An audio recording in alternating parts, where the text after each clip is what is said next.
Hello student, विद्या classes में आप सबका स्वागत है। आज हम समांतर श्रेणी से क्वेश्चन लेके आए हैं।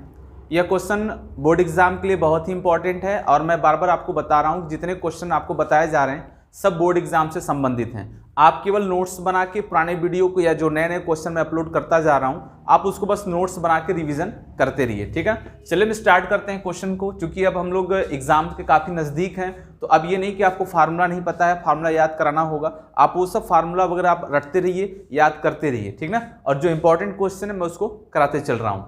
तो आज का मेरा पहला क्वेश्चन है, एक समांतर श्रेणी में 50 पद हैं। देखिए कोई समांतर श्रेणी है उसमें 50 पद हैं, 1 से लेके 50 पद जैसे गिनते हैं ना, 50 पद हैं, ठीक। तीसरा पद 12 और अंतिम पद 106 है। तो देखिए क्वेश्चन में हमसे बोला गया है कि तीसरा पद जो है, तीसरा पद कितना है 12। तो तीसरे पद को हम लोग लिखते हैं a+2d equal 12। Equation number first हो गया।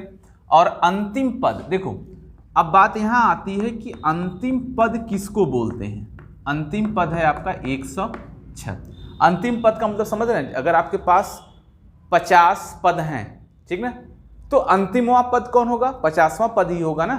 तो इसने क्वेश्चन को घुमा दिया बस, इसीलिए क्वेश्चन क्या हो गए, इसी कारण से ये क्वेश्चन इंपॉर्टेंट हो गया। क्योंकि अंतिम पद अगर ये डायरेक्ट बोल देता 50वां पद तो क्वेश्चन थोड़ा सिंपल हो जाता, बट इसने अंतिम पद बोल दिया। तो अंतिम पद में आपको समझना होगा कि अंतिम पद का मतलब कौन सा पद है, ये 50वां पद है बराबर 106। तो 50वें पद का formula a+49d 106, equation number second हो गया, ठीक ना। अब हम समीकरण 1 व 2 को हल करते हैं, ठीक। तो a+2d = 12 हो गया और a+49d = 106 हो गए। अब यहाँ पे माइनस करते हैं हम लोग, चूंकि प्लस है कटेंगे तो है नहीं, तो घटाने पे ये पहला आपका कट गया। अब 49 में से 2 घटा दिया तो -47d। अब 106 में से 12 घटाना है तो अब देखिए कैसे होगा, उल्टा लिख दिया ना, यहाँ पे ऐसे कर लीजिए। 6 में से 2 गया 4, 10 में से 1 गया 9, इस तरह से हो गए। अब d का वैल्यू क्या हो जाएगा, 94/-47, ये 2 बार में कट जाएंगे। d का वैल्यू क्या मिल गया, -2 मिल गया। और हम लोग से क्या पूछ रहा है, 29वां पद पूछ रहा है, ठीक है। तो अभी तो d निकला है, अभी a निकालना बाकी है। तो इस d का वैल्यू हम या तो फर्स्ट में रखवा लें या फिर सेकंड में, जो हमें सिंपल लगे। तो हम फर्स्ट ले लेते हैं, समीकरण 1 से ले लेते हैं। a+2 × d का वैल्यू है -2 और इक्वल कितना हो गया 12। a-4 12 हो गया, उधर कर दिया 12 में 4 जोड़ देंगे ना तो कितना हो जाएगा 16। अब देखिए हमें पहला पद और सार्वधातुक दोनों पता चल गया। तो क्वेश्चन में क्या पूछ रहा था, 29वां पद, ये आपको बताना है। आंसर क्या लिखेंगे, 29वां पद। तो कैसे होगा, a+28d, a का वैल्यू कितना रख दिया 16, 28 और d का वैल्यू कितना रख दिया -2, 16 + 56।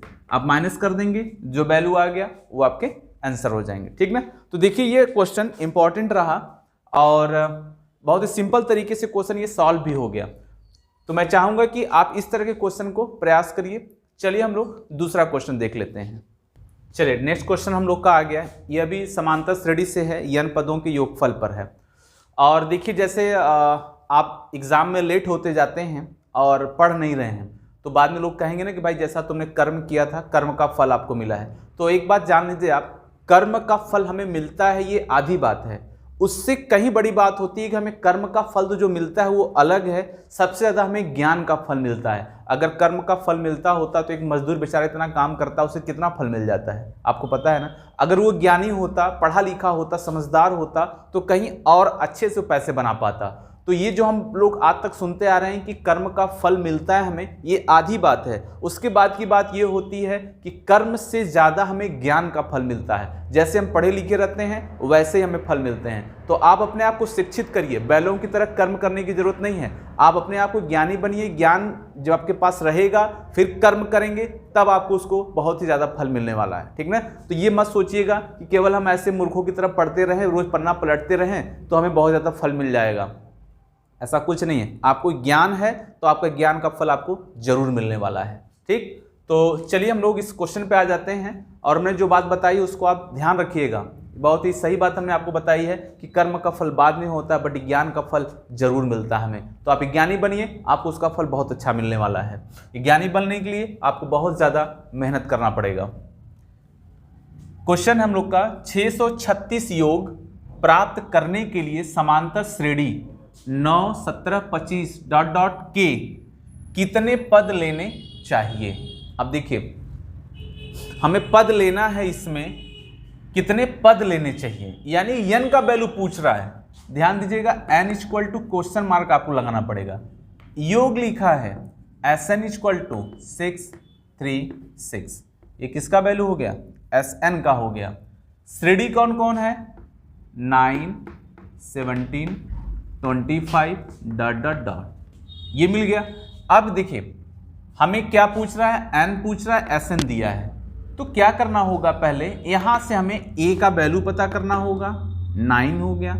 d निकालना होगा, 17 में से 9 को हमने क्या कर लिया, घटा दिया, तो 9 और 1 10 8 बच गया, ठीक है।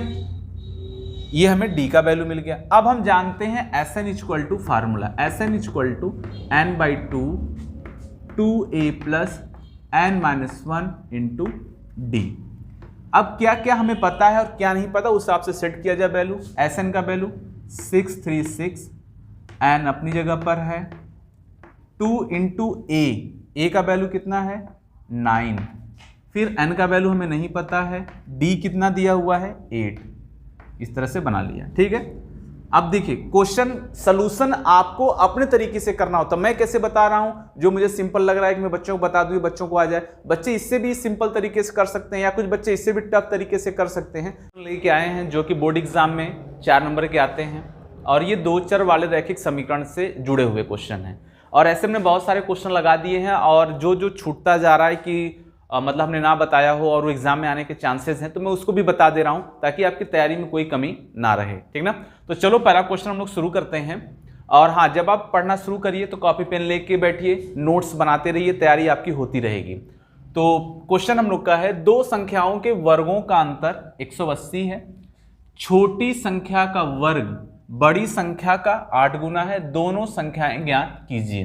देखिए इसमें 2 संख्याओं के वर्गों का अंतर, ठीक है। देखिए संख्या कैसी है, छोटी संख्या और बड़ी संख्या ना। तो अगर हम मान लेते हैं कि माना, देखिए जैसे क्वेश्चन शुरू करें वहीं से, अगर हमने मान लिया कि भाई बड़ी संख्या जो है हमारे लिए वह तो x हो गई, ठीक है। तो छोटी संख्या किसको माना जाए, छोटी संख्या y को मान लेते हैं। x के साथ तो अक्सर भाई भूमिका कौन निभाता है, y ही। जहां x रहता है वहां y है भाई, ठीक है ना। y है कि वाइफ है, x के साथ हमेशा जुड़े रहते हैं ये, ठीक है। अब क्वेश्चन में कह रहा है 2 संख्याओं के वर्गों का अंतर, ये बड़ी संख्या और ये छोटी संख्या। तो हमने लिख लिया कि प्रश्नानुसार बोल रहा है कि इनके वर्ग, पहले वर्ग कर दीजिए, फिर बीच में अंतर करके किसके बराबर आ जा रहे हैं, 180 के इक्वल आ जा रहे हैं। ये हो गया क्वेश्चन नंबर फर्स्ट, ठीक। अब देखिए क्या क्वेश्चन में कह रहा है, छोटी संख्या का वर्ग बड़ी संख्या का 8 गुना है। पहले छोटी संख्या कौन है भाई, छोटी संख्या का वर्ग। तो मान लो अगर हमने छोटी संख्या का वर्ग कर दिया तो बड़ी संख्या का 8 गुना है, तो बड़ी संख्या का क्या हो गया, 8 गुना हो गया। ये क्वेश्चन में साफ साफ बोल रहा है ना, छोटी संख्या का वर्ग बड़ी संख्या के वर्ग का, बड़ी संख्या का 8 गुना है, आपने लिख दिया। और इसको बना दिया हमने सेकंड।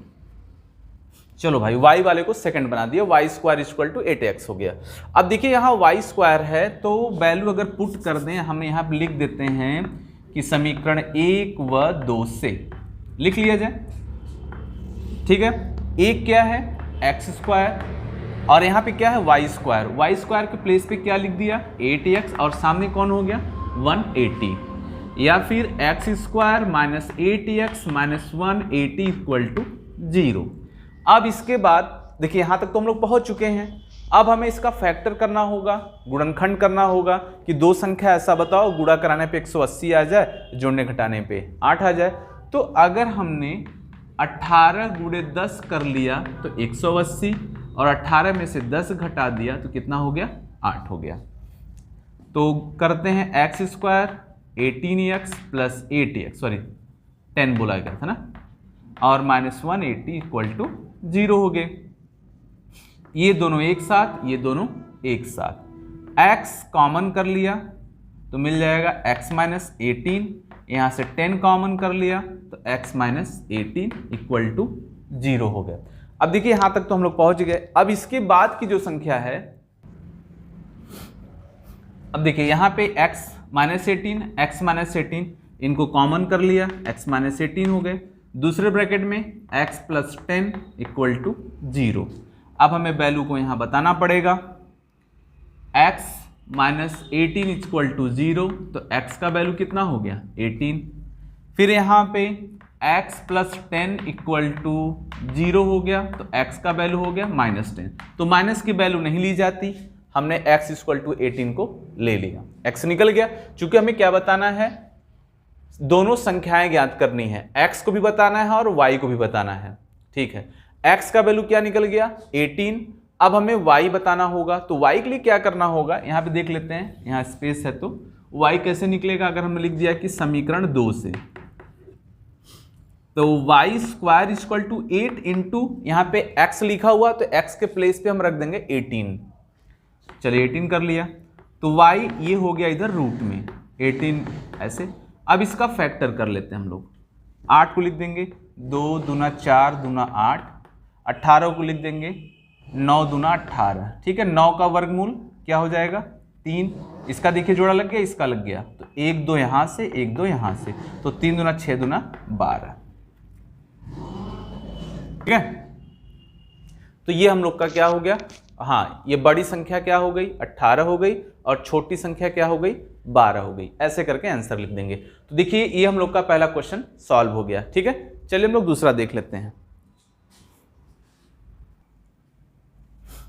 देखिए अगला क्वेश्चन आ गया हम लोग का, दो क्रमागत धनात्मक पूर्णांकों का गुणनफल 306 है, इनमें पूर्णांकों को ज्ञात करना है। देखिए यह भी क्वेश्चन आपके 2 नंबर के हैं, ठीक ना, इस पे भी क्वेश्चन बनते हैं। और आपको मैं बार बार बता रहा हूं कि आप जब पढ़ रहे हैं वीडियो से तो कॉपी पेन लेके साथ बैठें, ताकि आप नोट्स बना सकें और तैयारी आपकी अच्छी चल सके, ठीक ना। तो शुरू करते हैं, दो क्रमागत धनात्मक पूर्णांक। देखिए क्रमागत का क्या मतलब होता है, क्रम से, जैसे 1 के बाद 2, 2 के बाद 3, तो आप देख रहे होंगे केवल 1 बढ़ रहा है, 3 के बाद 4 होता है, तो 3 में 1 जोड़ दिया 4 आ गया, 4 में 1 जोड़ दिया 5 आ गया, ठीक ना। तो यानी अगर पहला हम जो भी माने उस पर +1 कर दें तो अगली संख्या तैयार हो जाती है, ठीक। तो हमने लिख लिया कि माना दो क्रमागत संख्या,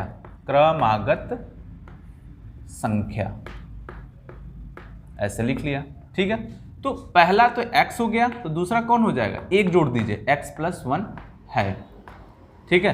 हमने क्या कहा, क्रमागत का मतलब क्रम से, 1 के बाद बस सब में 1 ही जोड़ते जाओ, आप क्रम होते चले जाएंगे। 1 जोड़ दिया, अगर 3 बोलता तो x + 1 है, तो 1 में 1 जोड़ देते तो x + 2 हो जाता, ऐसे।